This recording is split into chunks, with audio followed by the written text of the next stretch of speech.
creator of the Zaga app. His name is Thabiso, and he's coming live from us. He's all the way from Polokwane, actually. But yeah, he's coming live from us. I think he's out in Joburg, if I'm not mistaken. But hello, good morning, Tubbs. How are you? QUAX, how you doing? I'm well, thank you. How are you? Yeah, well, seen better days. I'm in good Yeah, spirits though.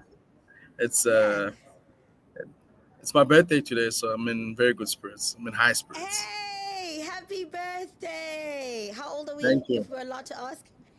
No, I mean, I'm not shy. I'm 33. Oh, okay. But I You're lie young about it still. every time I'm asked about it, I say I'm 23. So Okay, fair enough. Fair enough. I think the last time, we had a conversation, you hmm, obviously was involved in a mugging situation and then you were in hospital and we didn't know about that. yeah. How have you been? How have things been? I've been better. I'm actually trying to conceal my blue eye and with my glasses, but Yeah. I've healed quite well, so I'm in a much better space than I was last week. Yeah. All right. I'm happy. So sorry for everything you went through, but Yeah, yeah, I'm seeing that you're in high spirits, so I'm glad to see it. yeah, I am. I am. Awesome I am. stuff. All right, so obviously it's Tech Tuesday on the Jump Off, and if you just tuned in, my name is QUAX. I'm hanging out with the Tubby. So he is the creator of an app called Zaga, and that's what we're going to kind of focus on. And obviously, as we kind of have a conversation with Tubby, so we'll get in deeper in terms of what else he's kind of working on or what else he's involved in. But before I go any further, Tabisa, would you like to introduce yourself a little bit and just give a little background on who you are, where you're from, and how you got into creating an app? Oh yeah. Well, to everybody who's actually watching, my name is Thabiso Mongane. I'm actually not from Polokwane, You're not Quarks. from I'm actually Polokwane. from the northwest. Yeah, yeah, Oh, you're yeah. from the Northwest. Yeah. Okay. So in between Brits and Potchefstroom, that's essentially Potchefstroom. what It's the I've lived. P. It's the P. It's not, for me, it was like the P. Potchefstroom, Yeah, Polokwane, one of the two. Yeah. Okay. yeah. Sure. But in essence, I mean, I'm a problem solver. That's what I've dedicated my life to doing. Spending as much possible time as I can reading problems around my own situation or Mm-hmm. community, reading problems around the world. That's what I do. I spot these problems and I imagine and invent ways to actually then resolve them. But at the core of that is, a backstory where um, I was exposed to social entrepreneurship through my own family ties. My granddad actually started a early childhood development center for parents who couldn't necessarily afford the high cost of actually taking their young kids to a more expensive establishment. And Okay. that's how I was exposed to social entrepreneurship at the forefront of who I am.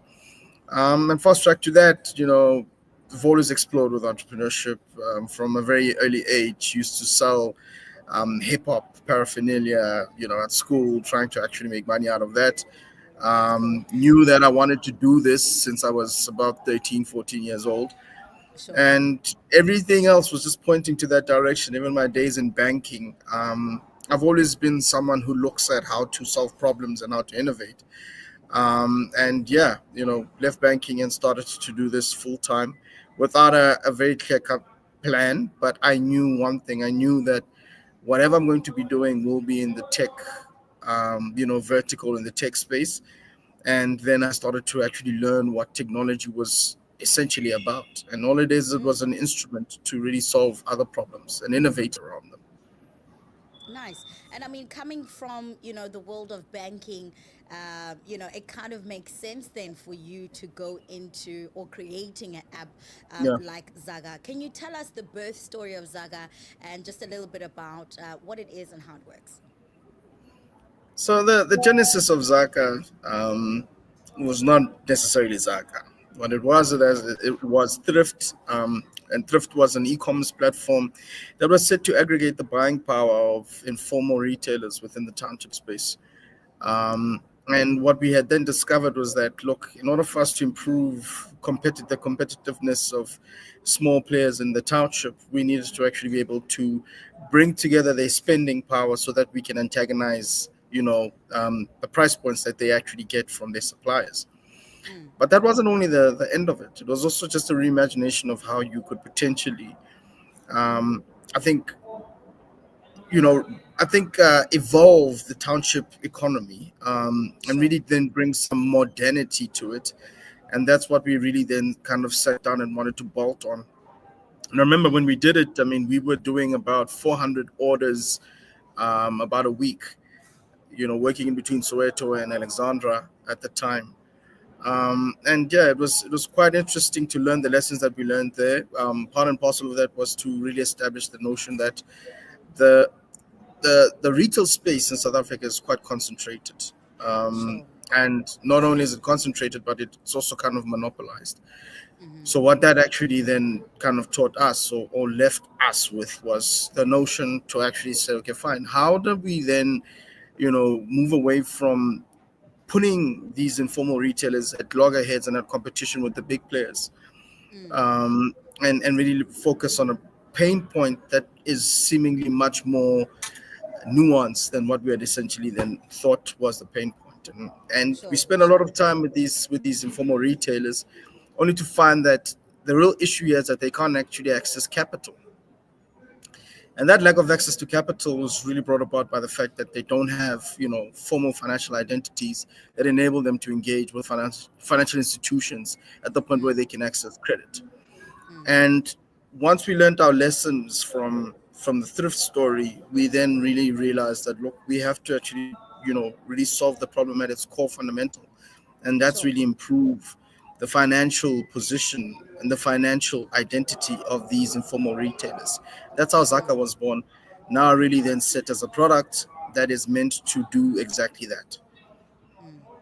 And how easy has it been integrating it, within the kind of not so popular or easily accessible kind of spaces?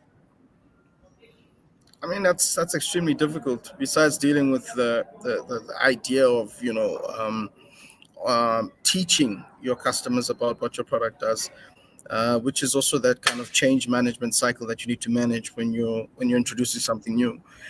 There's also the issue of logistics, right? Because I mean, these are not areas that are necessarily, just in my backyard. You have to go out there. You have to actually then spend some time and money on really then grafting on the ground.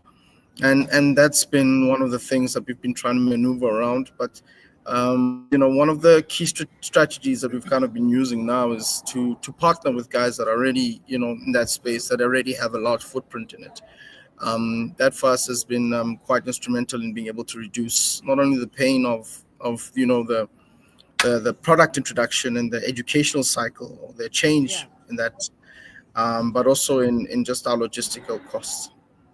Nice.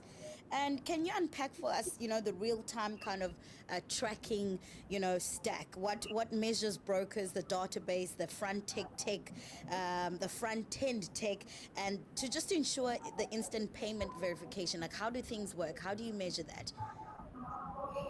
I mean, obviously, there's IP behind that we always have to be quite careful before we kind of really give that out. But the essence of it is that, the metric there is to really then use alternative data sets to basically be able to build these identities, or these financial identities.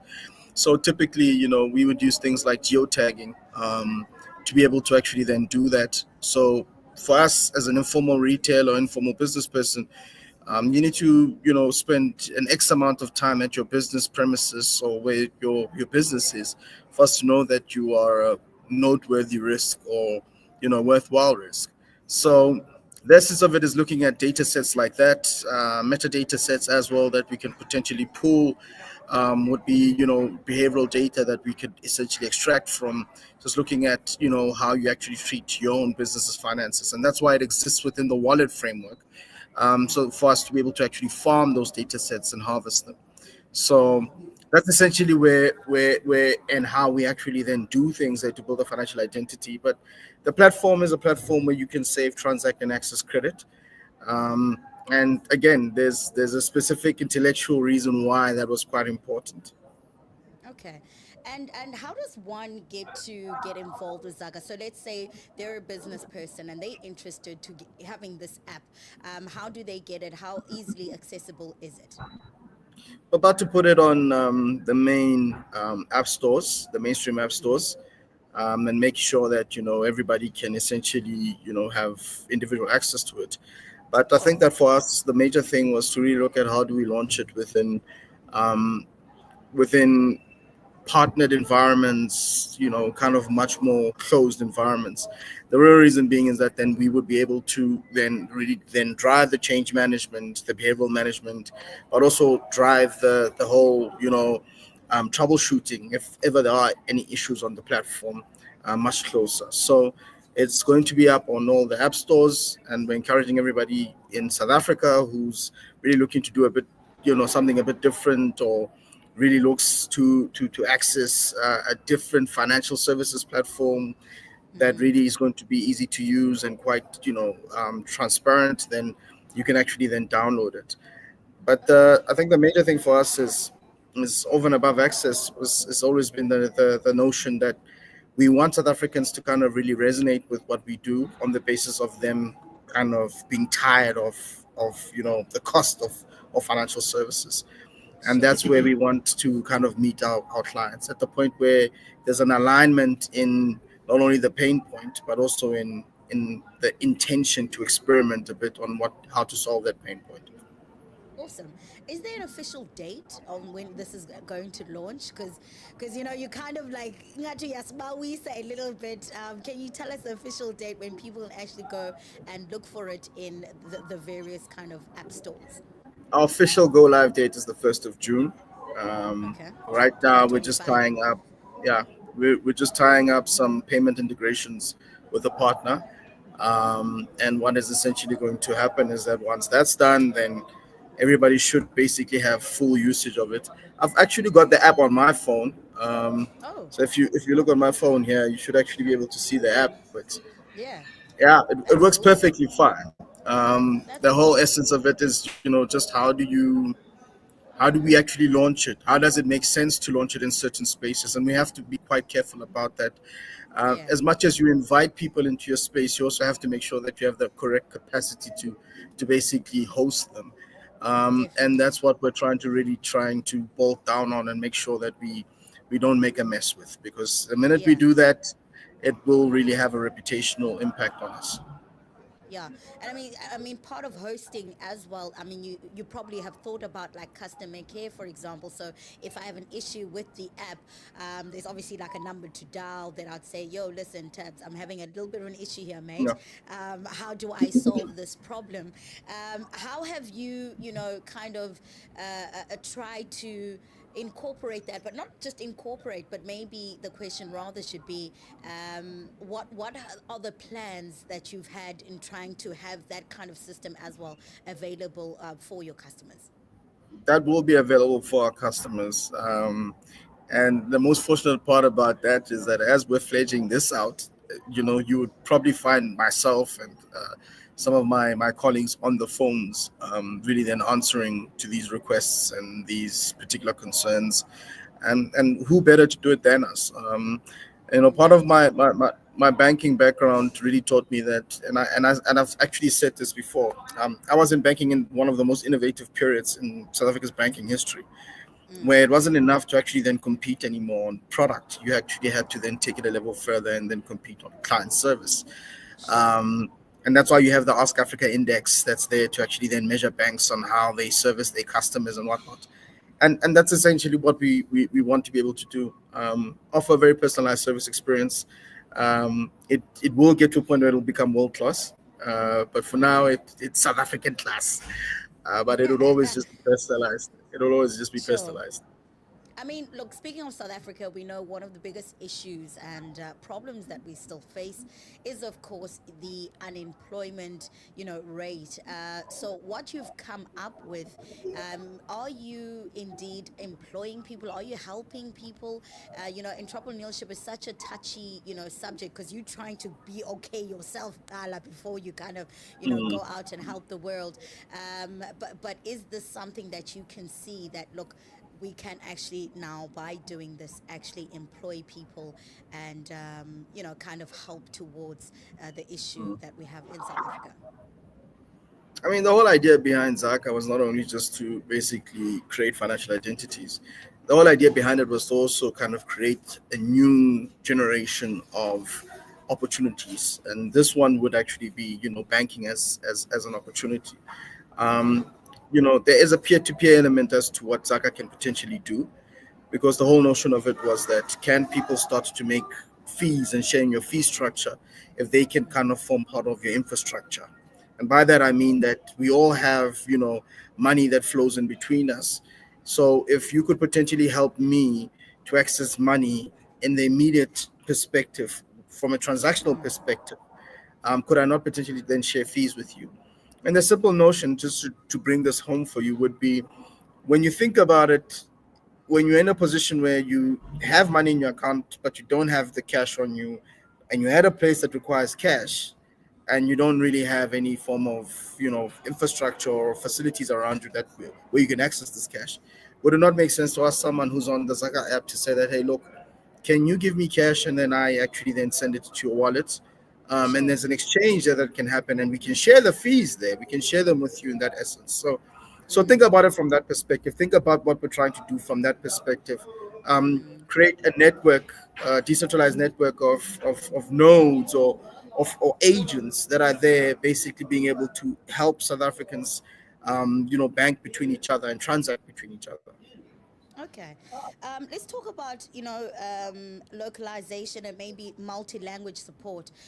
Because, a lot of the times, like my mom, for example, does not trust online banking. Like she doesn't want to go to online bank. And she's like pretty old. She's in her 60s, and we're Mm, obviously trying to get her because now she wants to buy things on Shein and buy things, and that requires mm, you to put in your banking details, and a lot of the times, it's there's a language barrier to it. She's like, I don't understand what this means. Like, why don't they have, another language? Like, they must have Xhosa part so I can, read it properly. yeah.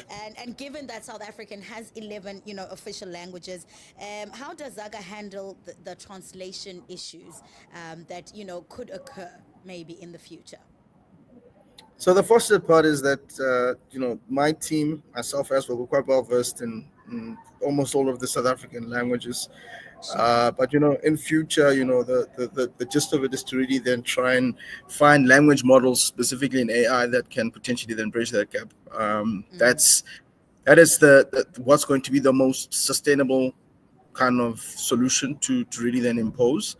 And the reason being that, we would only we it not only would it be able to actually then learn, but it would also just give our business a lot of agility in terms of, really, I think, positioning the client's personalized experience, and that for me would be a much better way to do it than essentially then coming through with an entire client service, a bulky client service facility where you have employees in the background who might not necessarily answer the call and speak your language.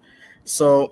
So the best way to do it would be to actually implement those AI language models that would essentially be able to personalize that experience.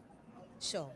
Um, I think a lot of times, when we get into like creating new things, there's a lot of red tape that obviously you need to get through. Is there something in terms of like governance and audit kind of trails that you have to go through in order to make this possible? And Yeah. if you don't mind sharing with us, maybe just tell us, a couple of challenges and maybe a couple of victories as well that you've had in that regard. I mean, it's finance, right? And South Africa's got one of the world's most sophisticated financial services industries.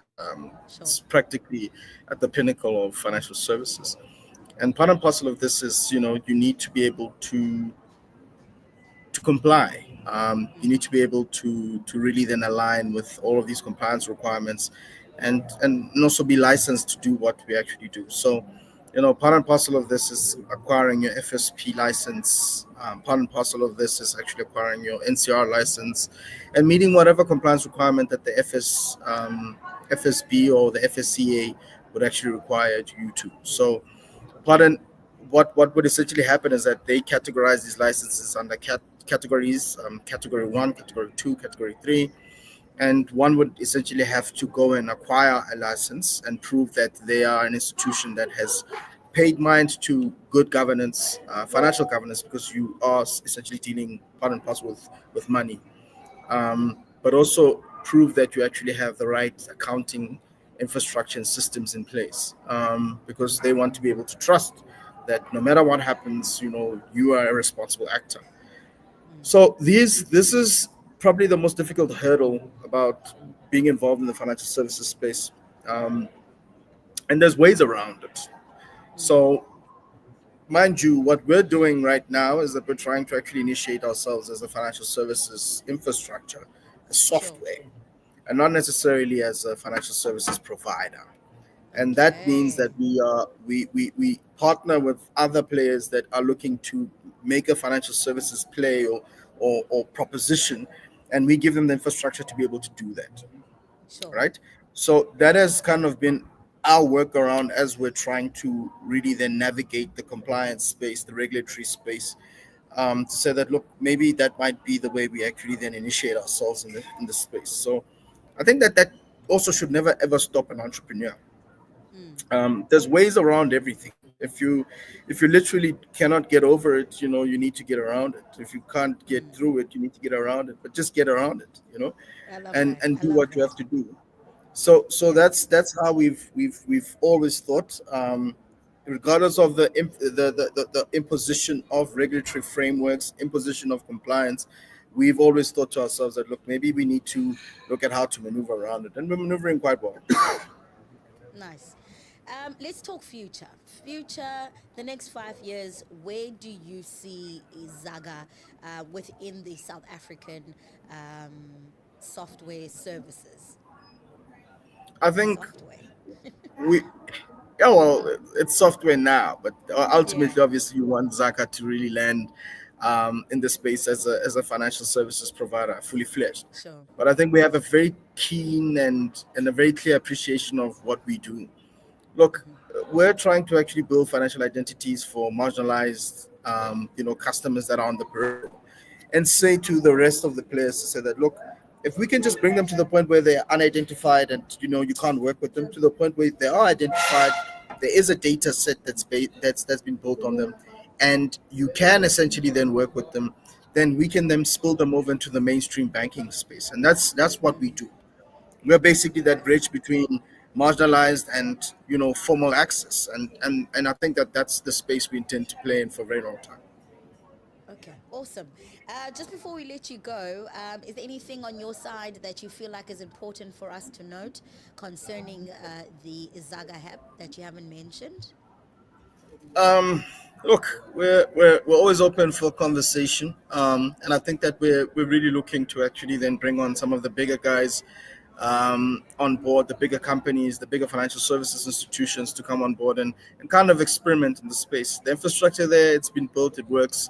The credit lending engine or the credit engine in the back, it's incredible.